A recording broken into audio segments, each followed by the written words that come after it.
So, what content do I use? I'm going to list a few of my favorites, and really, it's just whoever you resonate with. So, whoever helps you to feel better, whoever helps you to feel like you have a more positive outlook or a more hopeful outlook. I tend to think of my YouTube kind of as its own oracle. Like, I used to listen to Abraham Hicks every single morning, and since then, I more am on the lookout for like what resonates in that moment. So I'll like go onto YouTube and like refresh it and just start at the top and try to see if there's anything in the top 5 to 10 videos that like really catches my attention. And if it doesn't, I don't scroll past that. I'll refresh it again and try to get something from there. And if there's still nothing jumping out at me, I go look in my audiobooks and see if there's anything there that jumps out at me. Also, I wanted to kind of elaborate on the books finding me part. Like I said, I'm not a big reader. That's just not really my thing. So I don't proactively go looking for books ever. I wait until they find me, and they find me by somebody somewhere telling me, like, hey, this book changed my life. It was so powerful. I recommend it to everybody I meet. And I'm like, great, thank you. So that's number one. And then number two will be me seeing it mentioned by somebody else, or I'll see like the audiobook listed somewhere.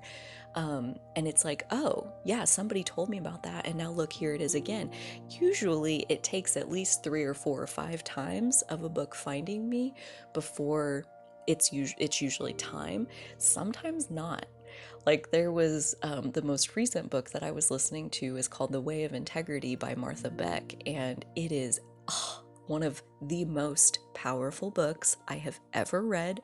I'm recording this in September of 2022, and starting in October, I'm hosting a 4-part book club over 4 months where we will work through the 4 sections of this book together because that is how powerful I find it to be.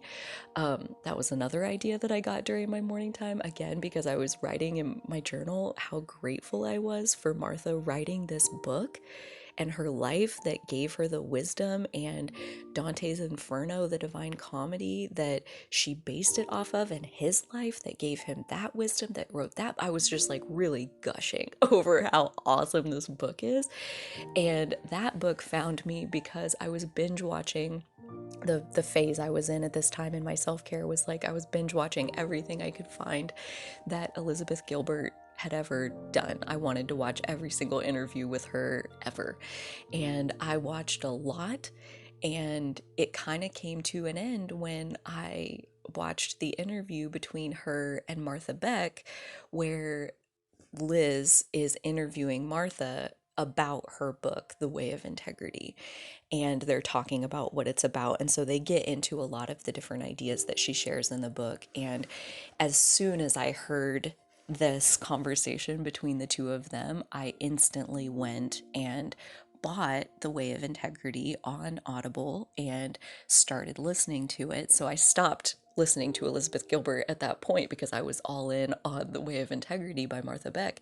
And it was in that book that she uses the work of Byron Katie in one of the chapters, actually in a couple of the chapters, as the exercise that she uses. Every single chapter has exercises for you to like do this integrity work within yourself, which is why I want to do the 4-part book club. And that led me to Byron Katie. That led me back to YouTube to search for Byron Katie's work. And so then I was into a phase of binge watching Byron Katie. So some of the other people that I've had phases of over the years and go back to still would be Brene Brown is another one that I went through a phase of binge watching all interviews I could find of her. Dolores Cannon as another one that I have both listened to a lot of her audiobooks, some of them multiple times. Between Death and Life is one of, again, one of the most powerful books I've ever listened to.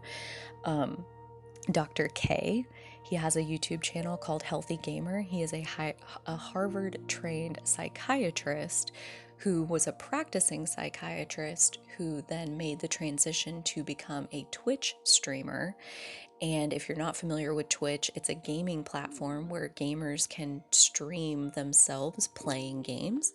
He is also a gamer, and this is where he has combined all of his passions to basically use his psychiatry ability. He doesn't treat anybody, but he does do informational, educational, uplifting content for the gaming community. And really, I take it as like for anyone. I'm not a gamer, never have been, and I absolutely adore his style of content. It's just very informal and yet so informative at the same time. It's absolutely wonderful. Highly recommend. So, those are just a few of my own ideas, and I'm always on the lookout for others, other other people putting out other content. I mean, I'm sure I've missed a ton that I've actually had experience with over the last few years, but I would love, love, love, love to hear your ideas down in the comments, or anybody that you are listening to, any books that have been super transformational for you or turning points. Jan Spiller's Astrology for the Soul is another one that just popped into my head as far as like a major aha moment for me personally in my journey. So, yeah, those are some ideas as far as content to check out if you're in the market for ideas. However, it's really just a matter of following your own resonance, and that can honestly be anywhere.